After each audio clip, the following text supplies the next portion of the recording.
বাটা মশলায় ব্রয়লার মুরগিটা রান্না করলে দেখতেও যেমন সুন্দর হয়, খেতেও তেমন মজা হয়। তো মুরগিটা রান্না করার জন্য আমি এখানে এখন মরিচ বেটে নিব। তো মরিচটা আমি হালকা টেলে নিয়েছি। তো টেলে আমি পাটায় বেটে নিয়েছি। আর এখানে কিছু গোটা মশলা ভেজে নিয়েছি। এখানে আমি নিয়েছি 3-4টা এলাচ, 2-3টা দারচিনি, ছোট্ট একটা জায়ফল আর জয়ত্রী, আর নিয়েছি হচ্ছে কালো গোলমরিচ আর লং। এখন এগুলোকে আমি পাটায় বেটে নিয়েছি। এখন মুরগিটাকে আমি সামান্য একটু লবণ আর হলুদের গুঁড়া আর মরিচের গুঁড়া দিয়ে মেখে ভালো মতো ভেজে নিব। ব্রয়লার মুরগি সবসময় আমি ভেজেই রান্না করি, না ভেজে রান্না করলে আমার কাছে একদমই ভালো লাগে না। আর ব্রয়লার মুরগিটা সবসময় খাওয়া হয় না, যেহেতু আমরা দেশি মুরগিটাই বেশি খাই। তো মাঝে মধ্যে ব্রয়লার মুরগি খেতে ইচ্ছে করলে এভাবেই রান্না করি। আর যেহেতু এখন নতুন আলুর সিজন, বাজারে নতুন আলু উঠেছে, তাই নতুন আলু দিয়ে মুরগির মাংস এভাবে ভেজে রান্না করে খেতে কিন্তু খুব মজা লাগে। আর আমি কিন্তু আলুটাও এইভাবে ভেজে নেব। আলুটার মধ্যে আমি সামান্য একটু হলুদ আর লবণ দিয়ে ভেজে নিচ্ছি।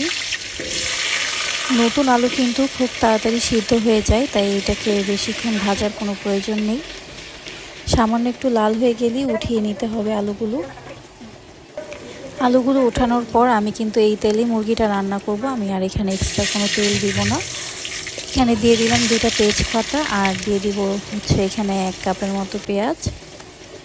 পরিমাণ মতো লবণ দিয়ে দিব, যেহেতু মাংস আর আলুতে লবণ আছে, তাই লবণটা একটু বুঝে শুনেই দিতে হবে। পেঁয়াজটা ভালো মতো ভাজা হয়ে গেলে এখানে আমি দিয়ে দিব 2 চা চামচ আদা রসুন, 1 চা চামচ ধনিয়া বাটা, 2 চা চামচ আমি যে শুকনো মরিচ বেটে রেখেছিলাম ওখান থেকে দিয়ে দিব, আর দিয়ে দিব 1 চা চামচ জিরা বাটা। আর এটা হচ্ছে টমেটো পেস্ট, আপনারা চাইলে টমেটো কুচিটাও দিতে পারবেন। আর দিয়ে দিলাম হচ্ছে 2 চা চামচ হলুদের গুঁড়া। হলুদের গুঁড়াটাও হচ্ছে একটু বুঝে শুনে দিতে হবে, কারণ যেহেতু আলু আর মাংসতে হলুদ দেওয়া আছে।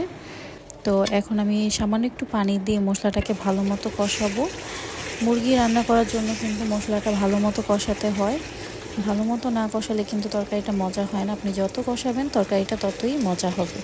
তো ভালো মতো কষানো হয়ে গেলে আমি এখানে ভেজে রাখা মুরগি আর আলুগুলোকে দিব, দিয়ে আমি কিছুক্ষণ কষিয়ে নিব।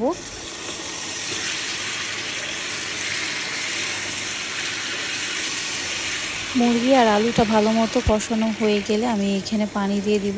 আমি এখানে পরবর্তীতে আর কোনো পানি দিব না, আমি একবারই পানি দিয়ে দিলাম। যতটুকু ঝোল রাখবো তো ততটুকু পরিমাণই পানি দিয়ে দিলাম, কারণ মুরগিটা আর আলুটা যেহেতু ভেজে নিয়েছি তাই সিদ্ধ হতে বেশি সময় লাগবে না। তো এখানে মুরগিটার আলুটা সিদ্ধ হয়ে যাওয়ার পর আমি এখানে জিরার গুঁড়া দিয়ে দিলাম, আর দিয়ে দিব 3-4টা কাঁচামরিচ। এগুলো দেওয়ার পরে আমি হচ্ছে চুলাটা বন্ধ করে দিব। জাস্ট কালারটা একবার দেখেন কত সুন্দর এসেছে। এভাবে বাটা মশলায় মুরগির মাংস রান্না করলে কিন্তু তরকারি কালারটা খুবই সুন্দর আসে, আর খেতেও কিন্তু অনেক মজা হয়।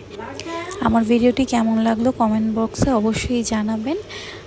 আর আমার ভিডিওটি যদি আপনাদের কাছে ভালো লাগে তাহলে আমার ভিডিওটি অবশ্যই শেয়ার করে দিবেন।